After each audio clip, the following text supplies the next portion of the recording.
Hi, this is Randy Randall of No Age and host of the podcast Hyphenate with Randy Randall. I want to welcome our newest sponsor of the show, DistroKid. DistroKid helps musicians get their music on all the major streaming platforms, and artists keep 100% of their royalties. Hyphenate listeners get 30% off at distrokid.com/VIP/hyphenate. Again, that's distrokid.com/VIP/HYPHENATE. Go get your music streaming everywhere now.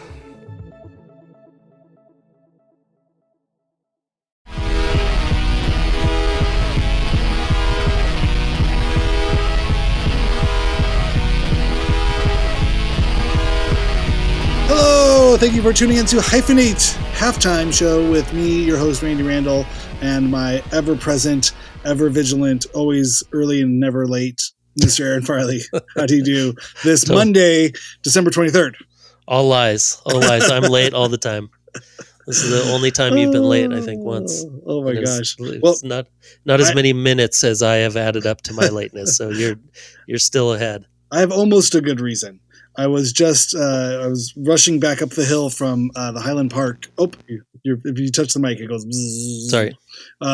What was I doing? Oh, I was rushing up the hill from Highland Park to our Foothill home because we were at the Bob Baker Marionette Theater for a special event this evening where Becky Stark sang with the Healing Force of the Universe choir, and the puppets danced around. And I took the family out to go see puppets and dancing and singing.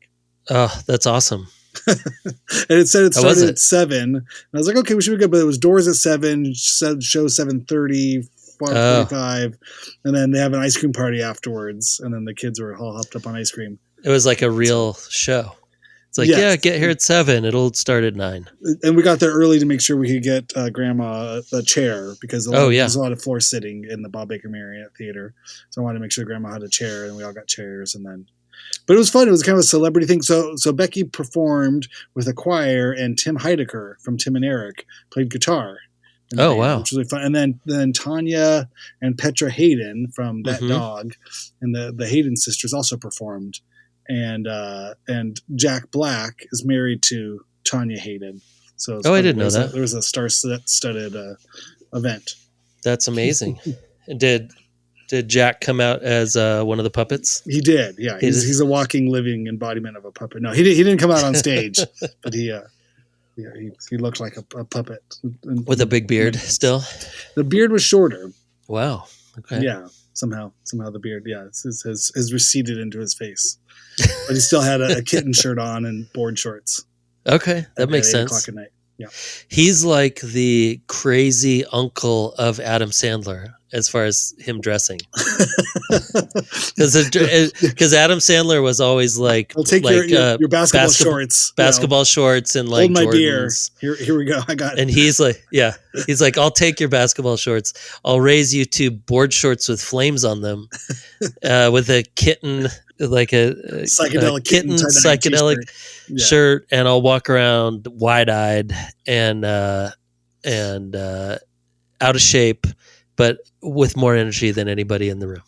Yeah, sounds about right. I mean, I imagine there's a wardrobe person or assistant or somebody who's kind of helps coordinate these things. Like, I mean, how do you find best wardrobe job in the world? You're just like you're just going through Temu and like.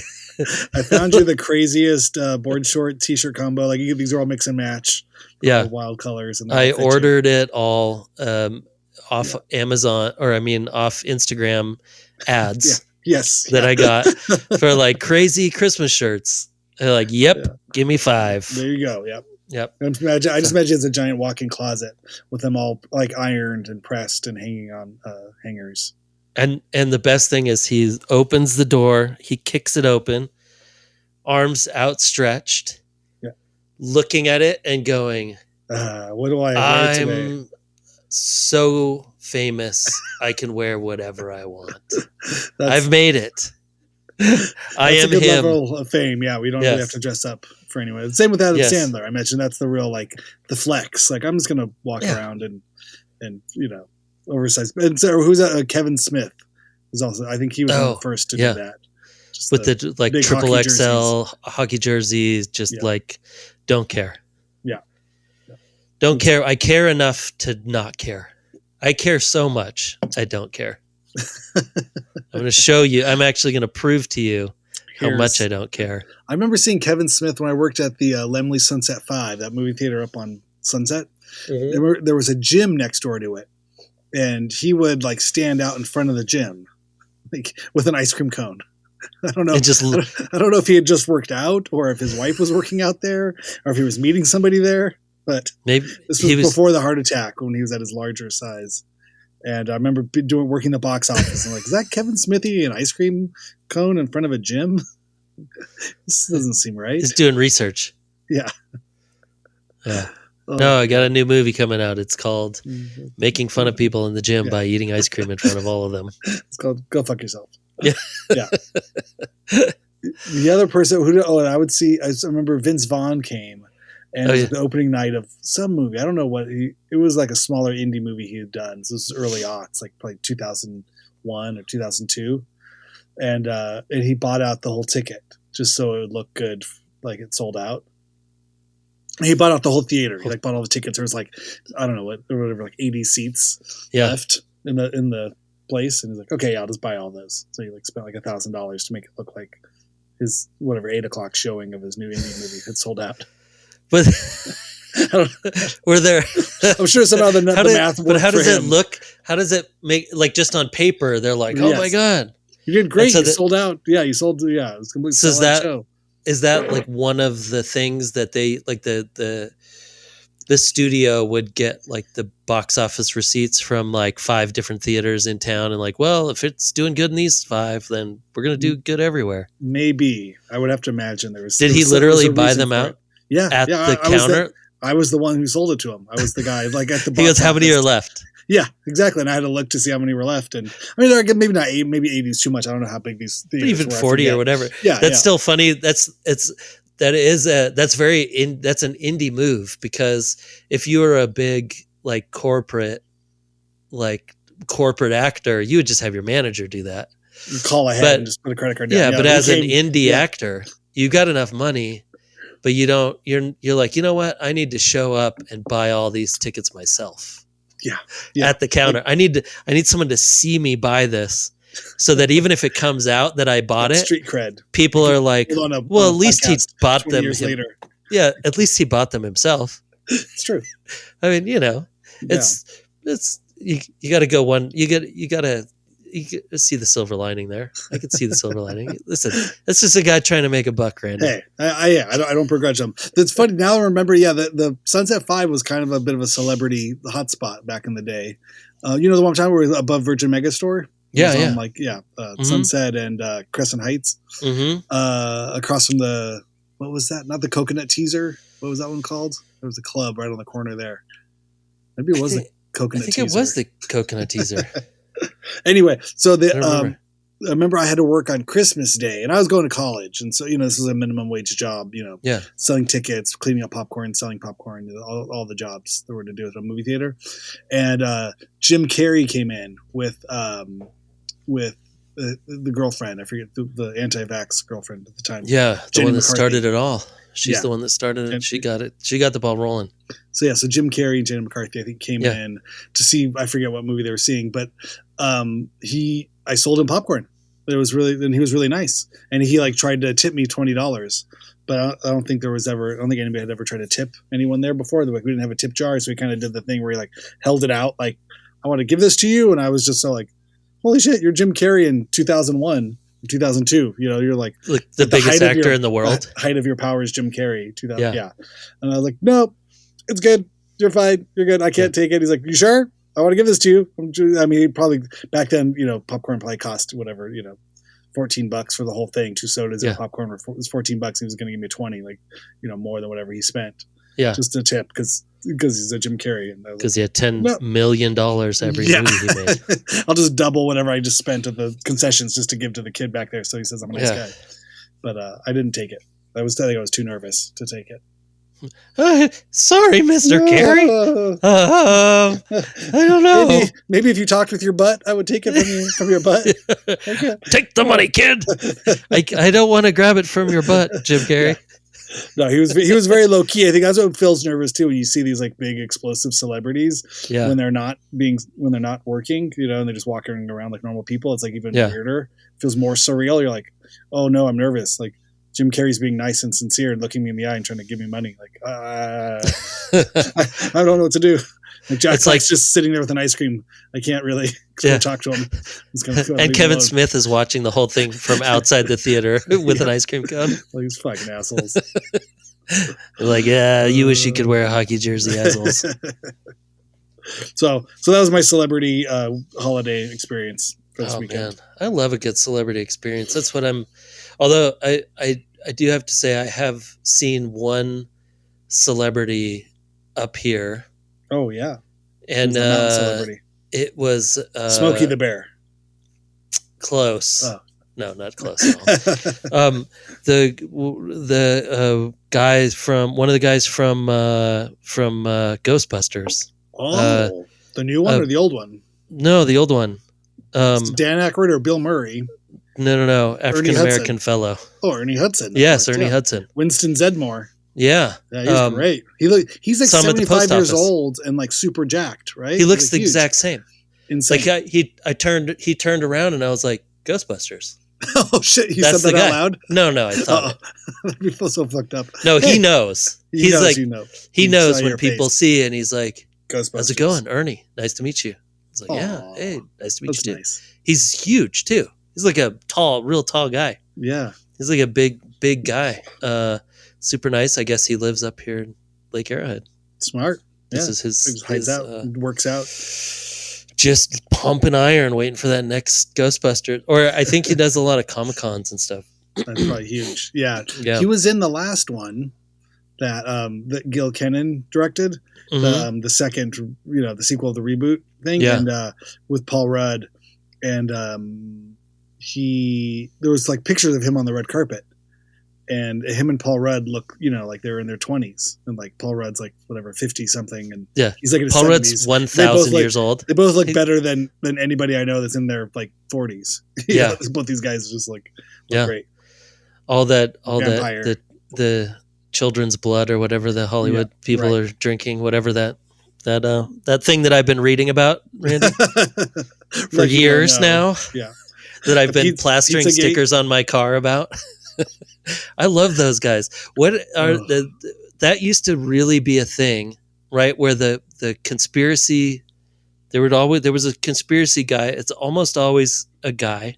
Well, yeah, and with the car, with like an old car, and they decide they must start with one bumper sticker, right? That's like the Illuminati is coming or whatever. Sure. Yeah. And then that turns into like more bumper stickers, then you don't have enough room on the back of the car. So you're like, well, and they don't have bumper stickers that say all the stuff I need to say. So what I need to do is get white paint. And I need to just start painting. That's extra level. And it turns out there's a manifesto in my head that needs to be on my car. This guy should just have a podcast. We don't need don't paint your car. Let's get a podcast. But this is what I've wondered though. Do those guys now they actually have an outlet so that spirited energy of saving the world one brain at a time that passes you on the corner. One house coat of paint of messaging on your car. They usually change them up too. It's not the same message all the time. And then they have like the big, like the cardboard up on the top, and And do you remember there used to be a guy in Silver Lake, My Movie, Dennis Woodruff? Well, there was that guy. Yeah. And then there was a guy that was he was anti killing the squirrels. Like we're killing all the squirrels. That was part of his thing too. But he had all the conspiracy stuff also. Okay. But then it all led down to like the squirrels are dying. It's like because the traffic. I don't know. I like the birds are not real. That's a new one. That's a good one.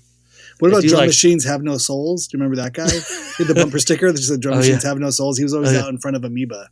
Yeah, I think he wanted $1 for him. He would sell them out there, but he really had a whole like platform about being a drum machine. Yeah, I mean, it's true. They don't have a soul. That isn't a. It's a. It It's is not a. hard to. Yeah, I mean, not hard to argue that one. yeah. I could say that real drums probably also don't have a soul, but maybe they do. I don't know. Maybe an They have a organic history. wood. They in wood at some Yeah, point, and they might hold a minerals. history. Yeah. A soul? I don't know. What I was don't know I if going they to say? have a Oh, soul.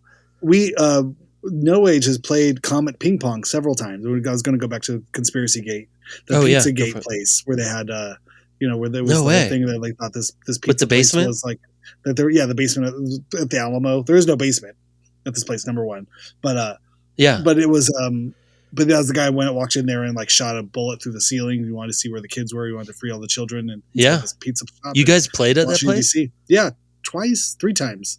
It's like a pizza store. It's like a pizza shop Yeah. with But they have with ping pong tables and a small stage where they would have all ages concerts. yeah. And so it was not dissimilar to places like The Smell or Yeah. other, random weird one-off, DIY show spaces. And yeah, there was nothing sinister about it at all that I could tell. Dang. Maybe you Or were that's what they'd looking in want the me right to think. place. Yeah. Of course they think that, Rand. Of course you think that, Randy. But Because that's only what they're telling you. You There didn't was, read the car out front. yeah, it was sketchy though. Definitely, we played there after all that controversy happened. No way, So, really? Yeah. So I don't know. Maybe before the controversy, they had a basement or Wow, something. they filled in the basement. That's It's very strange. the internet's a weird place, man. I have to say, speaking of the internet, so we were in LA today, doing some shopping. We went to see the Olfer Eliasson show at the Geffen, which was great. If you want to go, even if you have kids would really enjoy it. It's Is this a lot furniture? of like.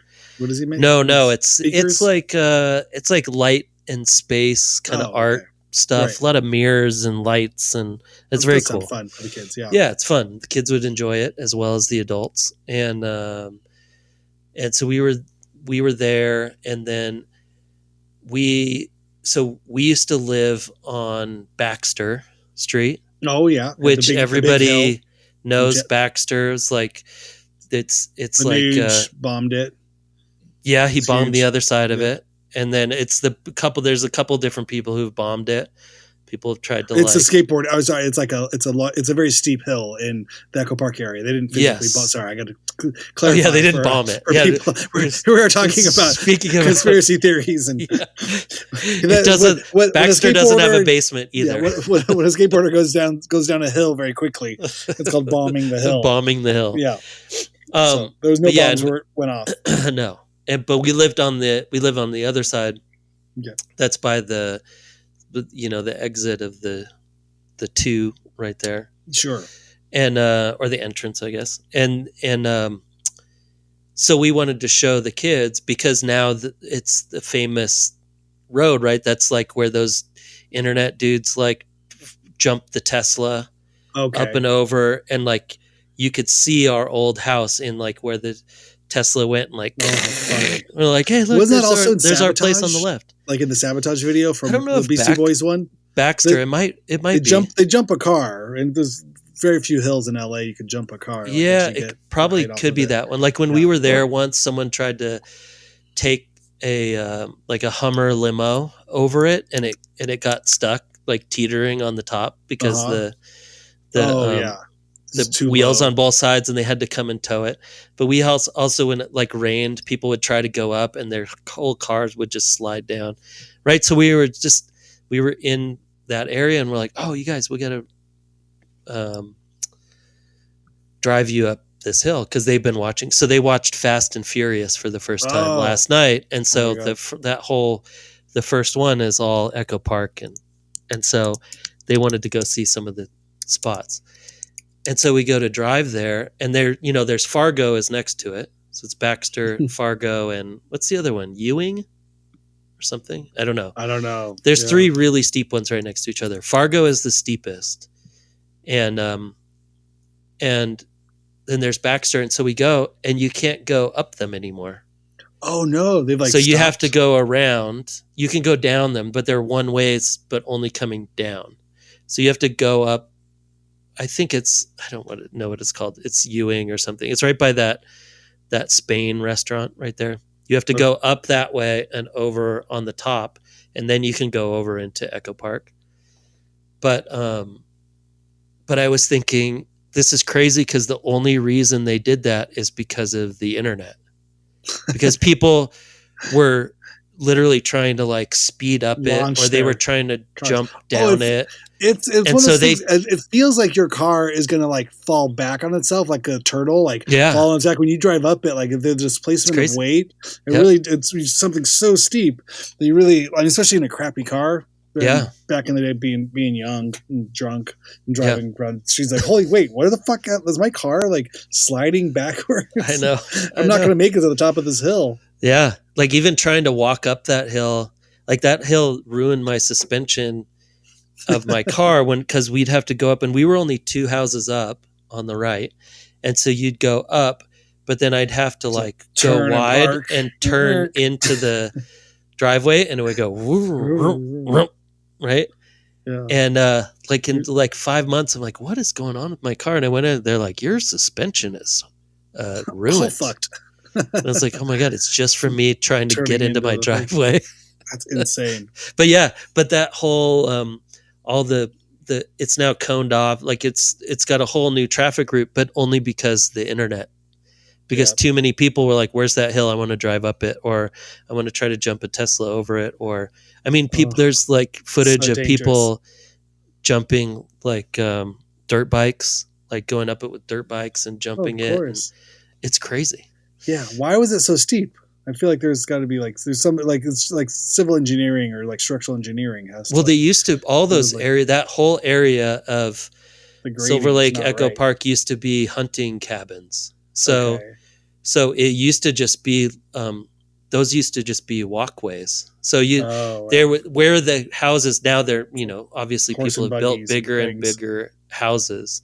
But you used to go down to the bottom, and then there'd be, there's like in Silver Lake, there's a couple places where there aren't driveways to the houses, and you have to go up like 65 stairs, and then there's like little cottages over to the right and left. Yeah. Those are old hunting cabins from like the 1940s or 20s, 10s. Probably even earlier, yeah. No cars. And when people used to go live in Hollywood or like Culver City, and then they used to come to their cabin in Echo Park to go hunting. It's amazing. I love LA. It's a fucked up place. It's so weird. So Manny, speaking of LA, Nieto, speaking of weird LA, I went to edit the episode. I'm like, I barely say anything. Like it was really like I thought JC, Gable from Hat and Beard. I thought he might have taken the thing. It's not a bad thing as an interviewer. I've learned to appreciate people who can tell a story and don't really need me involved in the episode. I'm happy to. You can kind of like start it with a question. Hey, 30 minutes later, 30 minutes, all right, I think we're good. So microphones. Which I think was a different one than oh gosh, my brain is mush. Leo's? Than Leo, yeah. Because I think that was like a real kind of informal conversation. Yeah. Felt like almost you're eavesdropping in on two people just catching up. Just chatting, yeah. And this one, wow, Manny went for it. Yeah, I got to give him the new award. I think he takes it from JC. I was thinking you might do it like at the beginning of the year, like have a couple awards of like who wins the. We should definitely have our own award show. Yeah, the Hyphies. The Hyphies. Well, the Lifeies. The Lifeies. I like the Hyphies. The Hyphies. Yeah. So we could have a couple categories for the best story told, the most fucks not given. Yeah. The most jobs held by any one person at one time. Yes, so totally. We come up with some good categories for the Hyphies. Have our first annual Hyphies award, and then go back through the year and see who wins it. Yeah, come up with some good. We got to come up with like the three best stories, and then you play them and see like who wins. Yeah, this would be great. People vote on it. Yeah. That'd be fun. I like that idea. Yeah. But yeah, Um, he's definitely he's up there. He deserves an award of some kind. oh, 100%. I mean, I love Manny. I think I've met I met Manny most of the it seems like most of the way almost everybody met him, which we were playing a show at I want to say we were at the Scene in Glendale, and Where was that? I don't know what that. I don't remember that it's place. like Never right played there. on. I don't even know what road Hmm. it's on. It's basically just off of the. It was like if you go up towards the Galleria and all that stuff, and Okay. you go east. It was one of those streets. Okay. It All was right. before I even knew what Glendale was. We just always knew there were tons of cops everywhere. Don't do a U-turn in the They have after the their own. show. They have their own. Yeah, Yeah, police you just get pulled department. over. Like the cops just show up. They're looking. They're waiting for you. Yeah. Um, but yeah, I think we were playing there, and our band was loud and heavy, and he just came up to Chris and I and was like, "Hey, my name's Manny, and I got this recording studio. I'm getting off the ground, and if you guys ever want to record, man, just come in. I'll give you a good deal. And I'm just trying to get more experience." And we're like, us? Yeah. I mean, we Nobody likes suck. our band. What do you mean? Yeah. Why I would you mean, do we're that? loud. We're like, yeah. That's I record loud bands. We're like, okay. And it was when Aaron Garcia was still drumming for us. Or, Oh I yeah. mean, it was like very much at the beginning. And I want to say we went in there for like, I don't know, maybe 2 days of recording, maybe one day. Did like 4 songs. And then a day of mixing, and where we all had like, there's like 3 of us, and we all had a finger on a on a Theater. fader, and it was like, okay, up with the drum, up with the guitars, okay, down a little, and it was the first time I ever did like manual mixing. Oh, It was yeah. awesome. It was great. We might have been in there for a couple more days than that, but Was this it the spot wasn't he had much. in on Eagle Rock Boulevard? Yeah, Okay, that yep. original spot. I mean, he shared it with Omar, I think. Okay. And yeah, it was awesome. And ever since then, it's just like you just see Manny at all the shows and hang out, and he always had stories to tell, and he always knew everybody, and he always was like, he's just like the best dude. I think we played with, I want to say we played with Chavez Ravine a couple times, and he'd just call us randomly and like, we need another band. Oh, okay. And we'd open up for them or something, it was always at like Spaceland or something. Yeah. And then, and then that last time when you said that you saw the, I guess it's, Chavez Ravine now, that that they played with us, like when we played that last show, whenever Oh, that was, wow. 2018 at the Echo. Oh, okay. That And that's that when, was your last show, and and we were looking for a band. Like we had decided we wanted to play a show, and then they booked a show at the Echo for like maybe it was Wednesday before Thanksgiving. I mean, it was like no Yeah. one's going to show up, but that's fine because we hadn't played in 10 years or something, and we just wanted to do one more show. And I ran into Manny at the Eagle Rock Mall. That crazy the mall Target is? Yeah, with the Target now, and it used to be Chuck a E. Cheese. Macy's, Yep. the Chuck E. Cheese, and then the whole bottom part of the mall is like a fish market. So the mall just smells like fish. Mm-hmm. And I have no clue why I was there. And I walked and I saw Manny, and I was like, well, Manny, what are you up to? Oh man. He was telling me about China. Come back from China. Yeah. Everything else. He had a mobile recording studio. Did he talk about that in the interview? He had like a truck. Yeah. No. And we had talked about his time in China before, and we were just chatting, and I was like, oh yeah, we're actually playing a show. And he's like, you need anyone to play with you? I was like, actually, we do. It's like next week. And he's like, all right, man. Yes. Tell me where or whatever. And that was it. And then and I'm like, well, we're going to open for you guys. So we'll play early. You definitely are not opening for us. That's the best we could add it to a show. And like, oh yeah, by the way, you're playing last. But it wasn't even last. There was a whole nother last band. Oh, okay. But I'm like, we should play. Like, we're not. Listen, no one's coming to see us. Like, but I would much rather try to play to your fans than you try to play to our fan. But yeah, it was fun. And like you said, I think you and I sat there and just were like, what is up with his guitar tone? This is insane. Insane. Yeah. Oh wait, is that the show I was at? Yeah. I came. Oh god. Okay. Yeah. I remember. I was like, okay, yeah, I was there. God, I mean, if that's my brain. Yeah. No. I remember. Yeah. We went to the Mexican spot across the street for a minute, or I think, or did something. Yeah. Yeah, and that was just like so much life, so many shows, so many things. I mean, it was 7 years ago. Wow. No, 6 years ago. No, I remember this. Okay, yeah. But he sounded insane. Like his guitar was the weirdest, like most like synth thing I've ever heard. Yeah, robots, and I love that he just went through all of his pedals at the end. Yeah, and it really been he mentioned that tentacles pedal. Yeah. And I looked it up, and I was like, "Oh, I want to get one of those. That looks amazing." Yeah. Well, it was fun too. Even when I was like pulling quotes for like the beginning, and so I was like, "Yeah, you get a Sun amp, and you annoy all your neighbors." It's like, that one spoke to me personally. I was like, "Oh, yes, I've been that guy. I'm still that guy." You're like, "That's been my job for 20 years." But yeah, I love Manny. I love all of his stories.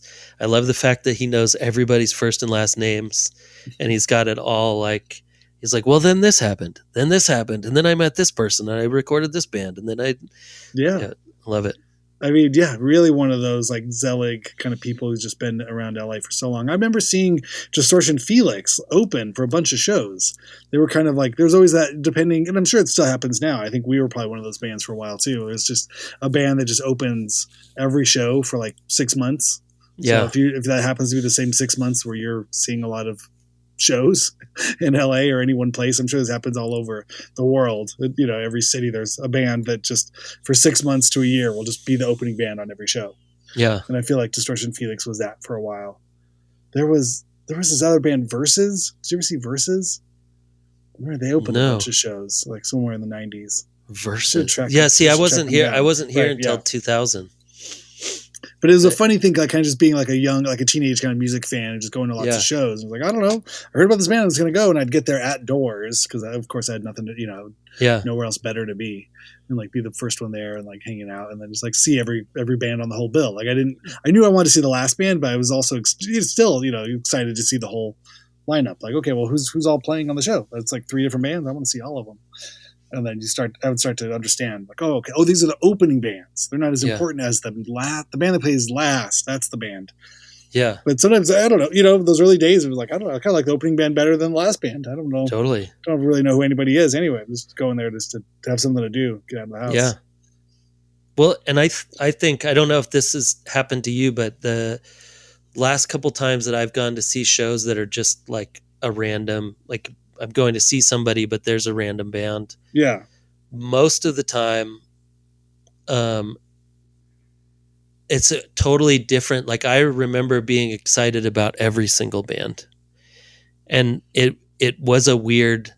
It's a weird feeling now watching music and going, oh, it just sounds different now. Like my ears are different. Like you hear all the, like I think when you're younger, it was so much about like the romance of the whole thing. You just feel the energy in the room. It's crackling with electricity. Your body has hormones raging through it, and like you're just being lifted off the ground. Yeah, and you're young. Nothing's happened. A girl looks at you for 10 seconds. You're like, yeah. What's happening? My life could well be different right now. Well, you're like, what's going to happen tomorrow? Like, this is amazing. It can only get better from here. And like, we're going to stay up all night, and then we're going to go. Yes. And then tomorrow we're doing a new thing. And then 2 hours away, we got to go. And I'm going to talk to the most important, interesting person in the world. And I'm and the music is just like this. It's like the thing that brings everybody to this spot to do that. to It's the like, excuse to just have a bunch of excited young people in a room together, and like yeah, and like that whether energy music's to good or like, not doesn't where's really this matter. energy ball gonna go? Yeah, It's gonna go somewhere else, and it's gonna start up again tomorrow, and it's gonna like get more energy, and it's gonna. And then now, when I've gone to see shows, I get like little glimpses of that, like, oh, this is amazing. Like it looks it looks amazing from the outside. But I don't. But there is a different thing oh of my like god, not going to shows and feeling like you're in the middle of it, and you're yes, just like looking from the outside, and you're like, oh, this is great. I love this energy. All right, yeah, it's not I'm for going me. home. Yeah, I got to grab a cup of coffee and go Yeah, outside and look at my phone. Gotta see how many steps I got in today. But yeah, I can appreciate that everyone else is having a great time. yeah. I love watching you guys have a great time. I'm gonna go hang out somewhere else. But but Yeah. it is super. It's super fun. I mean, the last time when I went and saw like our friend's son's band was playing, and the Piebald, this band Oh Piebald was yeah. playing, or the band Piebald was playing, and they played kind of this secret show in this little spot for all these punk kids, and and it was amazing. But it really was like, it was amazing because I loved watching the energy of the kids and going, oh, I remember when I Had like cared, energy. or just like cared this much. Like you just like, you're going and like, I'm going to be in the middle of this, Oh and yeah. it's going to be everything tonight. Like this is what I'm going to think. Like I'm going to talk about this night for weeks Like because of how amazing it was or whatever. being in a big crowd and like kind of playing the Tetris game or like the like Frogger game. Like, okay, I can scoot up to 2 inches over here. And I'm going to get in front of that guy. Then like, Yeah. pretty, like just try to sneak your way, or not Yeah. sneak, but just try to push your way and weasel your way into like up as close as you get to the stage. Totally. It becomes half the fun of the night of like, the band's playing, I know, but I think I can get closer. I can go over here. I'm going to scooch through here. That person moved, and like kind of squeezing your way into that thing. Like I remember as a teenager learning how to do that, and into my 20s, like, oh yeah, I could totally get to the front of the stage if you just keep pushing enough. You'll like get through slowly. it. And then like, oh, there's an opening. Yeah, there's the barrier, and there's the band. You're like, it's the best. I did it. I'm like, like you won some kind of game just that way, or like you get close enough to where you look like loud. I think we've talked about that too. Like shows aren't fucking loud. Where'd all the volume go? Yeah, I mean, it's not. Maybe I don't discount my own hearing loss as a possible factor of that, but I think there is like probably some type of regulatory standards that did not exist. Yeah, we're not going to the right shows either anymore. Maybe that's it. True. Yeah. I think that those super places loud that have shows, insurance. You got to go to places where they don't have insurance. So they don't give a fuck how loud it is. Those super loud shows were in like a house somewhere on the. In someone's basement. I remember like the Palace being loud, or the Palladium, or these kind of. I remember like feeling like bigger venues still had like some push. Especially if you were like the subwoofer, you're just like, oh yeah, floored by that. But I would also like stand right next to the speakers too. I've like wanted to be like right in the middle of it. But yeah, it's very funny now. Going, yeah, you guys look like you're having a great time, and I'm happy for you. Way to go! I'm happy for your excitement. Yeah. I'm glad that it has moved on, and I don't have to feel horrible in the morning after this amazing night. As I yawn, it's not. It's like, 10 o'clock on a Sunday. Like, it's almost 10. Oh Lord, I gotta go to bed. Manny is one of those kind of like balls of energy that for so long it just was everywhere. But again, it's one of those things. For as much as I've talked to him, or as long as I've talked to him, I really didn't know his story. I didn't know the whole biography of it all. So I would get once again, the podcast formatting. So I was like, oh, this is cool. I actually have the biographical story of it of everything and kind of where he came from, and totally it's Well, because I think so often that, and I know I've probably mentioned this before, but the majority of the people that I was, friends with, or still am friends with, that we only saw each other at night in bars. Oh, right. Yeah. Totally. Right? Or at shows, or at like an art show or something. And so you're not getting that like rarely was I out like going to coffee with people. No. You were working. Like daytime was for work or for school or for like basic. Yeah. living And then at things night, you'd go to one or place and you'd socializing. see 25 people, Yeah. and you'd get to talk to like 7 of them for like 8 minutes apiece, and then Yeah. that's like 2 hours, and it's time to go. Well, that's life. Lather, rinse, repeat. Do it Gotta tomorrow. go see. Sorry, hold on. This is my favorite song. I'll be right back. And then you see them like a month and a half later, Yeah. and you Hey, finish what's the going on? conversation. Yeah. Yeah. Because remember I was telling you? Yeah. So our band Before No Age recorded with Manny. He did the thing, same kind of like, oh, you guys just come record here. I'll record you for free. Yeah. Like, all right. We knew we wanted to do. I think we'd had 2 7-inches by then, or no, what was it? I think we had recorded our full length, and our friend Sam was going to put it out, and he wanted us to remix it at Manny's or something. He thought the mix could be better. Oh, okay. So I think we went and mixed there, and then he said we should come back and record there. And so then it was after the full length, but we were going to do it. But the record hadn't come out yet. But we were going to do like a 12-inch. We did a split with that band Moving Units. Oh I don't yeah. know if you remember them. Mm-hmm. And I think we recorded that for free at Manny's. Yeah, it was disco. It was like They were fun to watch. Yeah. That drummer, what was his name? Chris Hathwell. Oh Yeah. my god, He was it fantastic. was amazing to watch. Yeah.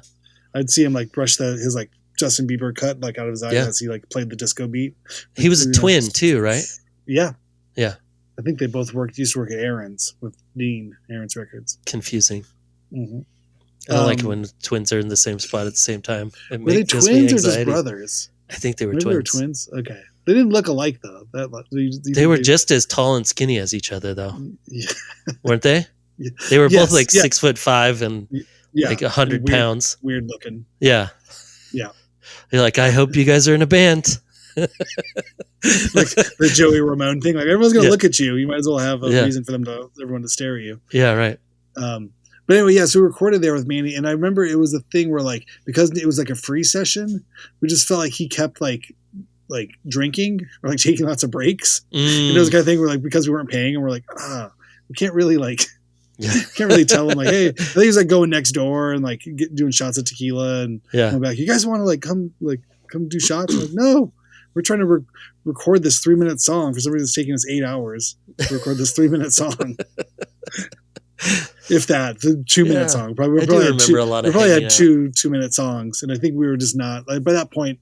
I think we were feeling a little bit of the frustration of this whole process of like trying to, because we recorded a record but it hadn't come out yet. We were trying to tour, trying to do things, and things, stuff was taking a long time. Like the songs were coming fast, and faster than we could, record them. Mm-hmm. But he wanted to do the long hang and chat, and it was like, no. Let's get this done. Get out of here. Let's do this in 2 hours, and we're gonna go. But I remember, but it was very nice of him. But it was those early lessons too. Like, oh right, be careful when someone offers you something for free. It comes with a cost. There's nothing's really for free. You got to you're on their time now. Like, they'll get done when they want to because you're not paying them to do it any faster.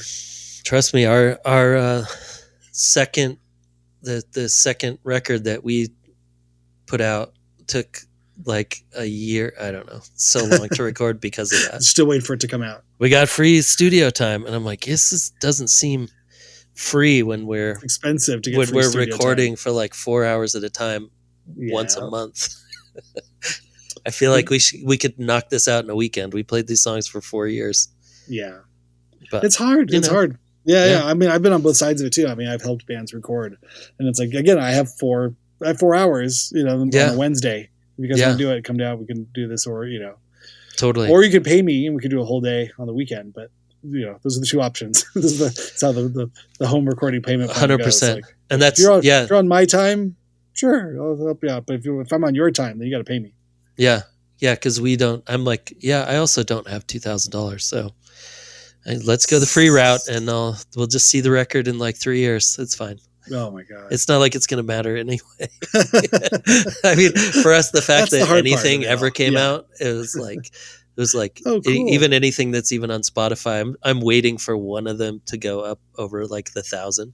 Like it all has like less than 1,000 listens. It's sure, like it says. Sure. Well, yeah. Like, come on, one day. You're not promoting. You're not playing shows. It's the whole man. Day, if they were good songs, they'd find the right audience, man. No, those no, but bucks. It is a funny thing though. It's like because I mean, whatever. I always had a job. I always was doing photography, so the band thing was fun, but it never really took priority. But I can see in looking back of like, oh yeah, we could have made a couple decisions and maybe gone on some tours and did some Yeah. things. But what, I don't know. Yeah, that and in a bag of chips. We'd have 3,000 listens instead of less than 1,000. Who was I explaining it to? I was when I saw some friends, caught up with some friends from high school, and they were kind of asking like, yeah, but you're like a band, you have like your songs on like Spotify and everything. And I was like, I showed them the breakdown. Like I get emails every week. that's really a punch in the face. It shows me like, hey, here's like 4,000 listens. Like here like they break it down. I was like, yeah, I get reporting on these things. I'm like, it's nothing. It doesn't mean anything. Like, yeah. oh shit. Like, yeah, it's really even a couple. I'd million rather not know. I'd rather just not know. Is really. Yeah, because even a couple million people, even on like bigger songs, probably the majority of that came like the first month it was out, and then eventually, it's just. I mean, even for big songs, that's the nature of things too. I mean, if you were selling you totally. sold a record, like you'd sell the record, when all the press comes out for it. That's what's so funny. Totally. Is I don't. If there's a strategy of marketing or of playing the game in the streaming world of it all, like I don't know what it is. Because there used to be this kind of traditional sort of idea of releasing a record and building up, singles to promote that record and doing photo shoots and interviews and music videos and kind of creating, these kinds of ancillary promotional things that would get people excited and talking about the record. And then the record would come out, then people would buy it if they got excited about all the stuff you gave away for free. The videos were free and whatnot. Mm-hmm. The singles were free. Like, oh, go listen to this thing. This is what the thing is out there promoting the actual record. And you'd buy the record, and then you would make money. You'd make a royalty from the record. Well, and you can also bring the record on tour with you. So it was like when you went out, you're promoting the record, but you're also like, you're selling the record seats is promoting at a the venue. tour. If you're doing promotional, all that promo stuff is also building an awareness in people's minds that you're a band that exists. And then the next thing they see, a week later is, oh, that band that I just found out existed, they sound fun, will be in my town for $25. I can go see, or whatever, I can go to this place and see them. And then you can get a 1-2 punch there. I would like to buy the record and go see the band. And, whatever, it's $40 out of their pocket. Get a t-shirt. And then a band has a career. Yeah. Oh, and then exactly. All in all, if you liked a band, you'd probably be in for under $100 of a record, a t-shirt, maybe a 7-inch zine, depending how industrial or how, commercial the band could think of that far ahead if they could get something ready to sell for tour, a sticker. But you wouldn't, it wouldn't be more than $100. But that was that kind of that 1,000 fan theory. If you had 1,000 fans and everybody, did all those things, you probably get $100 from each one, and then you have $100,000. Yeah, and you can make another record. That's kind of enough to keep 4 skinny guys and tight jeans working for another couple of years. Yeah, but now none of that. It's like you're promoting the thing that's free. So you got to do the video, but you're making your own video on TikTok to say that you have a song that's coming out on streaming that you will also get no money for, that maybe, you will sell a pre-sale ticket to, but if you don't sell enough of the pre-sale, then you can't go on the tour because you didn't sell enough of the pre-sale of the thing that you didn't get paid to promote, that you didn't get paid to make. Yeah. And now you can't get paid to go tour because not enough people. And now the label is making a percentage of your shows and a percentage of your merch. I mean, that was always something that was on the table. If you had to or didn't, whatever the fuck that was. Yeah. It's all bullshit. But you know what I mean? There was like all these things. Now there's all this stuff. It's like, well, it's okay. So now you're really not selling anything, but you're promoting more than ever. You're spending more and more of your time promoting and getting less and less money. And the likelihood of it all blowing up in your face, any kind of like, okay, well, it's not going to work because at least we'll sell a ticket. Now the numbers are such that everyone can anticipate if you'll sell a ticket or not. I'm like, nope, you're not going to sell a ticket, so we're not going to do the show. Yeah, because they can see. Why the fuck did I do any of this in the first place? Well, I think what's interesting too about TikTok and about Instagram, anything with like an algorithm, you don't know how that works. Like nobody knows by how that. design, right? Yeah. Yeah, like it just can change. It's like you have like, I mean, I heard someone talking about it that they said, well, so I have like 30,000 people who legitimately signed up to my channel. Like it was like a rapper or whatever. And he was like, so he has like a podcast and he was like, I have this many subscribers that Mhm. chose to sign up for that. But then when I put something out, it only goes out to 5,000 people. It doesn't even go out to all my subscribers. And he's Right. like, but I have no That's fun. idea. But they signed up for it. And I have no idea how to get it to them or how many of them are getting it or how. And you're like, yeah, this is how it was designed. Well, you could pay them to create sponsored content. Yeah, and which then will you're get like, whoa, to the people wow, that already now it want to went see to it. Maybe 8,000 some people. Yeah. But again, this is the problem It's with by design. this is also the problem of getting something for free. Is that Right. if you get something for free, hey, you are actually the product. Right. We want all your data. Just go ahead and tell Right. us Your who data you are. is What brands are you most likely to buy from next? Go take this survey, totally. and then we'll and then we'll let you watch the thing that you're not paying us to show you. We'll advertise to you and your subscribers. We actually can reach all of them. You can only reach 10% of them. Yeah. We know they like you, and we know what you like. Yeah. Congratulations. I think even the podcasting, I think, if people hearing this and are, they can or then what do? They can subscribe and turn on automatic downloads for it, and then also leave a review, and preferably a good review, 5 stars, and then say something like, "These dickheads are funny," Mm-hmm.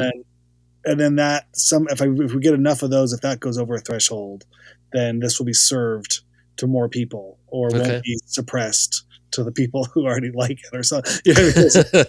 I've been telling the bots to say that this all month. Which version of the poison you take, but the yeah, I don't know, man. It's at the end of the day, I know that's the game, but there's a certain part of me that just like still enjoys flipping the board game up off the table and just throwing everything in the air. Like, fuck it doesn't really matter.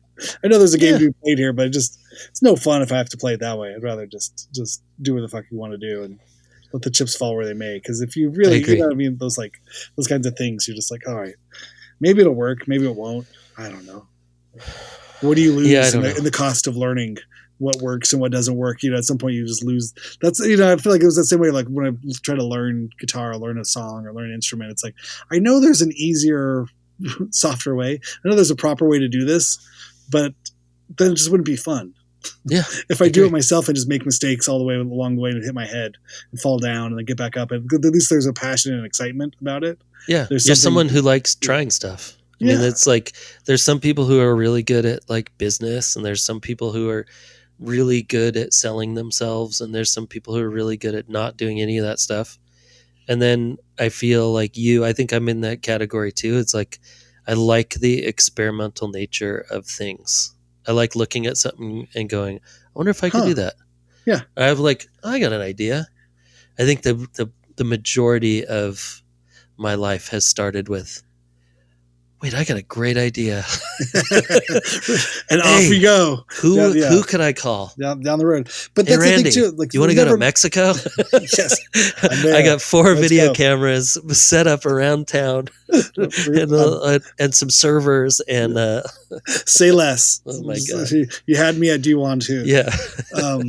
But again, because I feel like I've never really thought like, I'd like to master this, or I'll only be happy if I become like the 1% who's actually really exceptional at the thing. Yeah. You know what I mean? Like, I have no real like desire in the exceptionalism.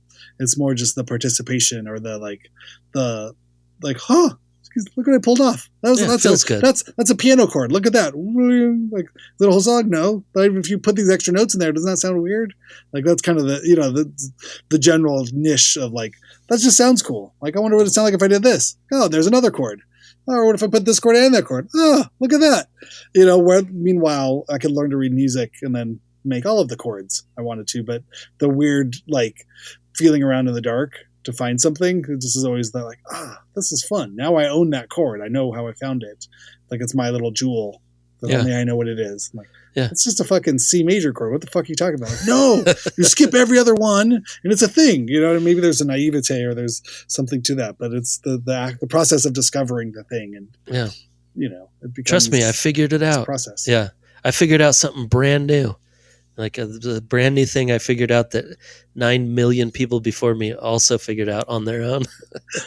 Yeah. Perfect. I mean, it's great. I think it's the you're part of same a reason. process. Yeah. It's the same reason I can like go into Home Depot with nothing to do and I can wander the halls for like 40 minutes and just go, oh, yeah, okay. I can make something with that. Ooh. Zip ties. Oh, look at all that. these different Yeah. colored zip ties. Oh, I need some. That's Okay. fun. Steel screws. What do you use steel screws Oh. for? And you'll look it up like, ooh, I got a project. And then never do anything. And it'd be fine because I already like did all the projects in my head and I got my 40 minutes of creativity out of the way.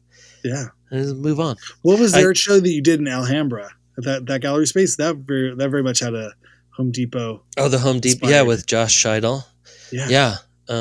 That started as a photo show. It was supposed to be a photo show. I love that. And we were going to take photos that had to do with construction because both of us had like our first jobs was construction, and so we were going on this idea of construction and cities changing and the showing the like the bones of a building instead of the building. You know, that was the first idea, and then it ended up being like I bought a bunch of wooden sawhorses and those were like balancing them great. with weights and then Josh got a whole stack of what's it called that you put on your walls to make everything fireproof and insulation. No, the the board that you put behind the wall that you paint. Oh, drywall. Yeah. He got a whole stack of drywall because you know when you see the drywall on the trucks. Oh yeah, and they have the the weird patterns. Designs on them. Yeah, on the so edges. He got Ganal lumber to bring. Like I want to say it was 100 sheets, but maybe it was 50 sheets of drywall and just stacked them in the middle. Did you guys sell and we just borrowed them. Oh, no, we just borrowed them, and they came and picked them up. The guy that he talked to. I want to say his son was an artist or something, and Josh like was just talking to him and telling them the concept, wild. And he's like, "All right, we might have had to pay for the driver to deliver them. It was like $50. That's cool." And he's like, as long as you don't screw them up, we'll just come and pick them up when the show's done. You just return. You're just buying and returning product or something. Yeah. Not even, yeah. Yeah. That's and wild. So it was like that was stacked up in the middle of one room. And then he bought enough nails to build a 1-bedroom house with. Oh. And which was like 2,500. I don't know how many it was. It was like 2,500 nails or something. Put those in a pile right in the middle of it was a very fun conceptual. Was there a hammer on a string or a piece of rope with like a contact mic? Yeah, attached. I like that was one of mine. That was fun. Yeah, and and there was no instructions. Yeah, but you were supposed to like pull the hammer back so when it hit the contact mic, and then it had a bunch of reverb on that little great. Amp. Like, and then once people figured it out, 2016 probably 2017. It was a long time ago. Yeah. Running around there with probably a 2-year-old or 3-year-old running through the whole because our kids were little enough to. For just dangerous enough. I think it goes like it's a construction art piece. It's great. It's perfect for kids. Let them run around. Art. Trust me. They ran around on the patio outside, just kind of in circles. Yeah. Well, and then I think one of my favorite pieces was Josh had the industrial fan, and it was pointed up towards the ceiling on the ground, and then just had a plastic, like a big piece of like the blue tarp painter's plastic tarp, but the really light stuff, and just attached to it. So it was just like flapping up like all the way to the ceiling. Yeah, it was great. Yeah. And that was actually something he had taken a photo of on a construction site that plastic, like this big piece of plastic got stuck in the fan. Wow. And he had a video of it or a photo or something. And he's like, oh, I just need to recreate that. It's beautiful. It is. That's Yeah, awesome. it was amazing. What was that gallery called? Remember that? Boy, at that point, did the gallery even have a name? It was, hold on. He's looking. I'm going to try to look it up while we're thinking. The gallery information. Because it was just, it's kind of like a bookstore in the front and then sort of a larger space behind it. Yeah. Oh my gosh. I'm not even remembering the name of the gallery. It's okay. We'll put it in the notes. We'll put it in the show notes. I think because I was just talking to somebody about something in Alhambra, and I was like, "Oh yeah, there was an art gallery there," and I feel like they were like, "Yeah, like, that was you don't know what I'm talking about." I mean, it was like a 3,000 square foot warehouse or something. Yeah. It was amazing. I mean, it was our friend Estrell. But I'm not remembering the name of the gallery. It went for I want to say it went for 2 years, 3 years. That's a success in the gallery world. Yeah. And just in a way of, like, even for us, I don't know, she just gave us, we had this idea for this show, and she's like, yeah, here's a month and here's the keys, do whatever you want, and it wasn't really selling. It was more of a space for people to come by and interact. But again, super fun. And I think that's where I am the best, I'm not a fan of selling things I'm not a fan of having to figure out how to sell things. Right. Like, that's not my, being the salesman. Like, I'll create it is the not thing, but my, is the weakest. It's not my strong suit. It's the weakest suit in my deck. It's like in your closet of made all this stuff. Weak, paper thin, tracing paper suits. Oh my the sales ones. Yeah. You should sell that stuff. I don't know how to do it. I don't. What do you mean? Why would I? Why would I even? Who's going to buy this stuff? I'm putting so much. I'm just into buying all the stuff to make the stuff with. Well, I know my brain immediately went to oh right, you probably could market that to fuck Home Depot. I think they're pieces of shit probably, but still part of the fabric of the American home construction consumer thing. But another company, pick a better company. Maybe I don't know who that is, but then partnering on art shows or doing cool creative things, or even working out the fun sort of corporate sponsorship of something. I could see how that would work. Yeah, I mean, you know what I mean. Having I'm sure it has of that sort of thing, and this art show is all the supplies or things you could buy.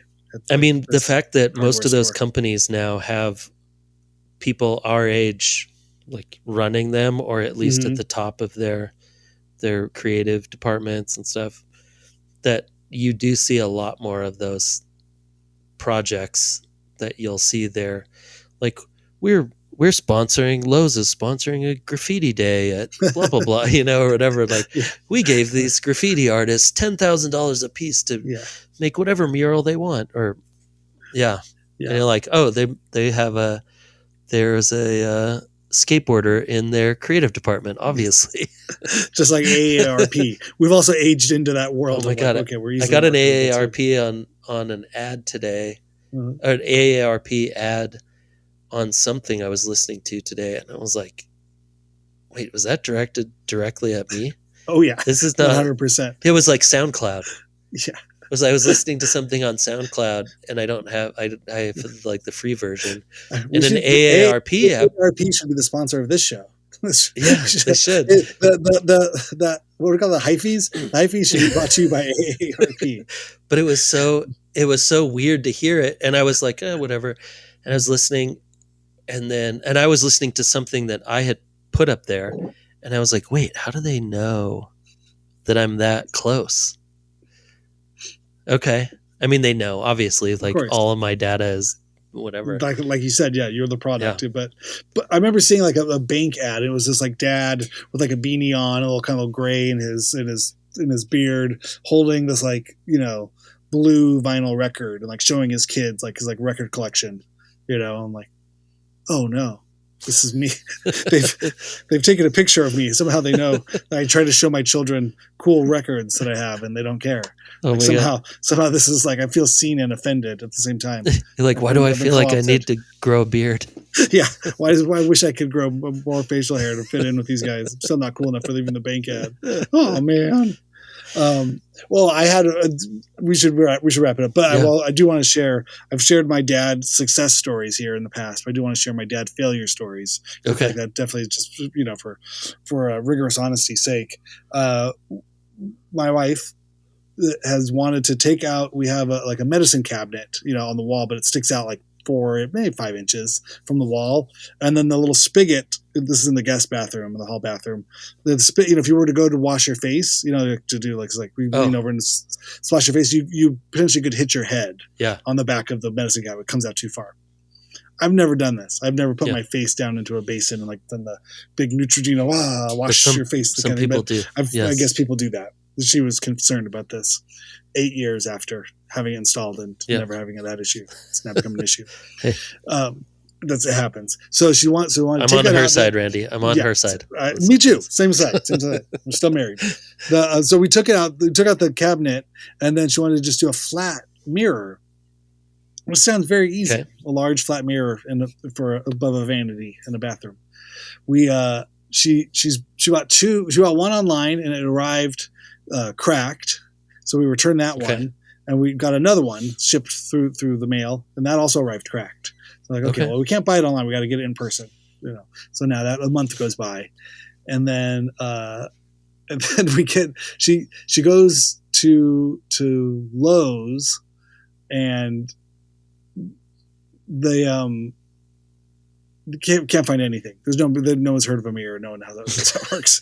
They have no mirrors there. Yeah. This mirror. What is this mirror you speak of? Yeah, for a bathroom. What kind of mirrors? So then eventually she goes to Home Depot, and they don't have it there, but they're gonna they can ship it to us. So we don't keep mirrors in stock. So the mirror people don't like looking at each other. The one that's like big that would fit over a thing. Somehow. Yeah.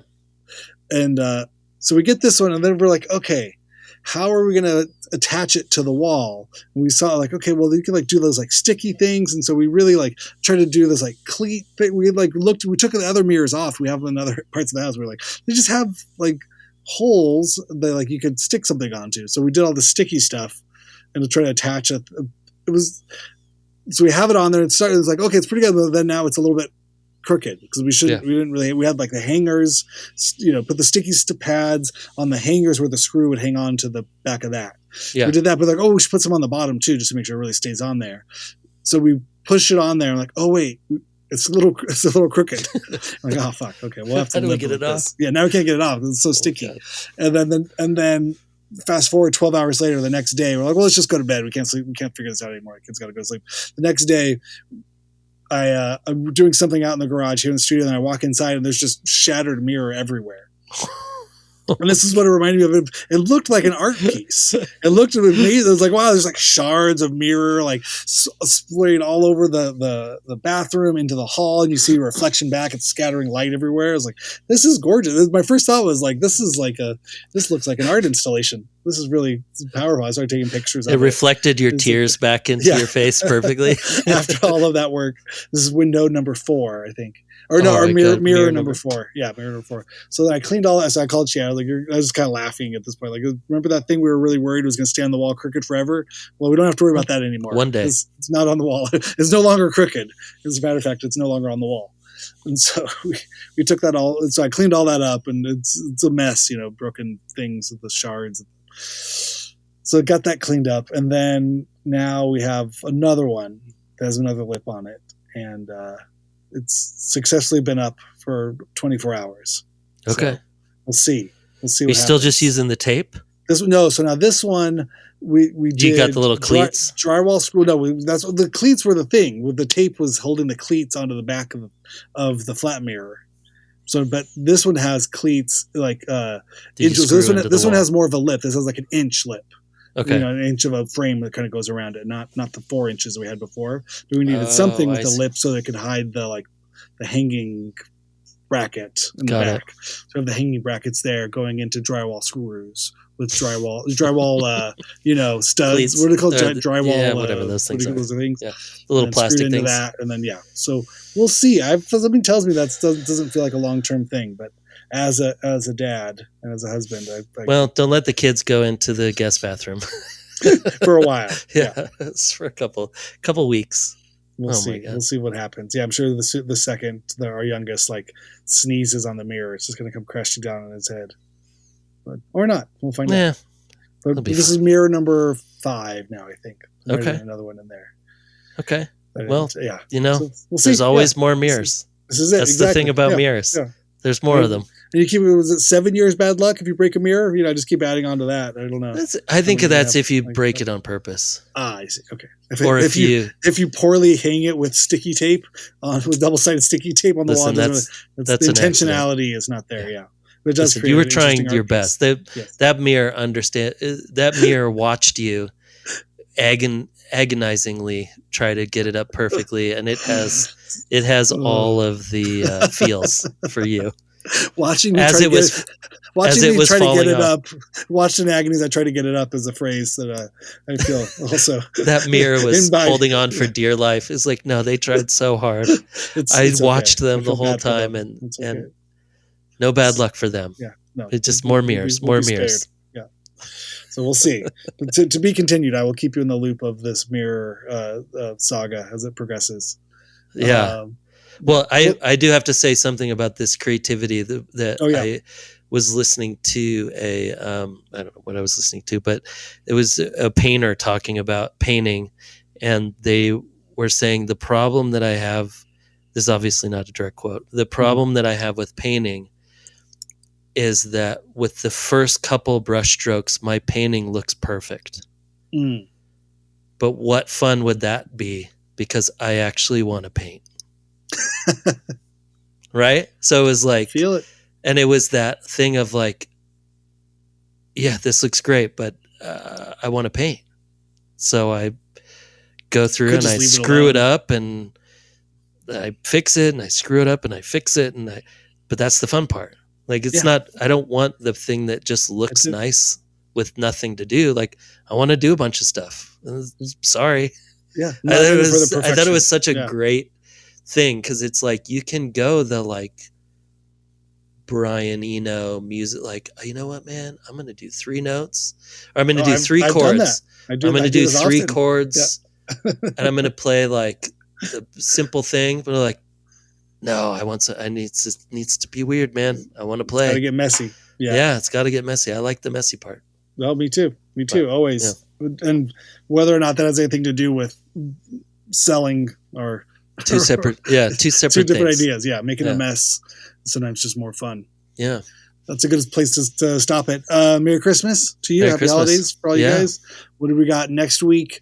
I don't know. I'm going to put this Thursday is the day after Christmas, so I'll put something good up there. I got some stuff. Awesome. I think I'm working on a video game run. I don't know if I can get all 4 in a row. Okay, I have 2 with a 3rd booked. No, that's cool. I like that. I have 2 with a 3rd booked. And so if I could get 1 more, I could do a proper month of maybe January will be video game, musicians turned video game or creatives, the kind of another side of video game world. If you know anybody, let me know. I have 1 more slot I need to fill. Yeah, not off the top of my head, but I will think about it. Themed ideas, maybe do a video game version. Of the month. That could be kind of fun. That sounds amazing. I know nothing about video games.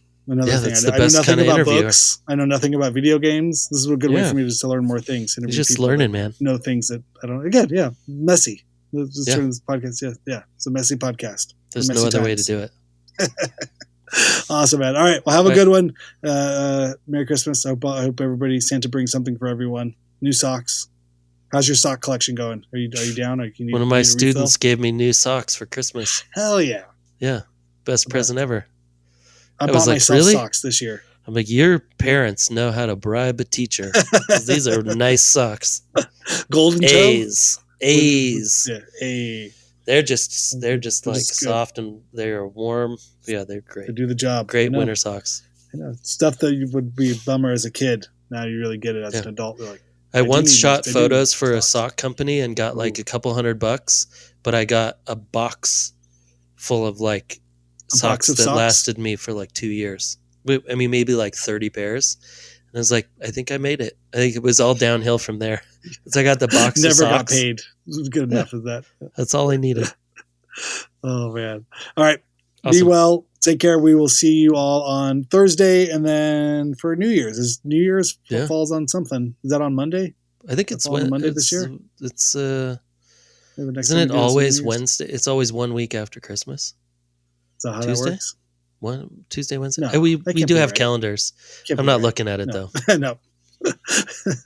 Theoretical dates. I'm It's on like, my yeah, time right now. yeah, I'm exactly. not on. I'm not. No one needs to let me look at a calendar right now. Yeah. Don't have to work. Yeah. Don't have to look at a calendar till it's back to work. Yes. All right. See ya. Later. Bye.